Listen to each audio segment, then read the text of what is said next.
echar el visto bueno. Échale un vistazo. Vamos a ver cómo va la cabeza. Hace rato puse a cocer unos 3 kilitos de cabeza. Al mismo tiempo tengo una lengüita. Es una lengüita chiquita, pero todavía le falta, está dura. Ya está baratando solo, mira. Hay que ir a desmenuzarlo porque no son unos buenos tacos. Ya está lista esta, ¿no? Se quita, mira. Y lo de adentro es pura carnita, Es pura carnita, mira. ¿Te fijas? Ahí quedó lista la lengüita, mira. Mira, la que puse en el plato ya la desmenucé.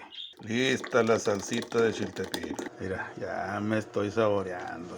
Una lengüita, mira. Ahí quedó el botanón, mira. Se ve bien suculento. Vamos a echar el visto bueno.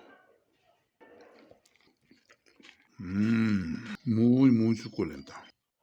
Like, por supuesto. Taquito de cabeza. Muy bueno.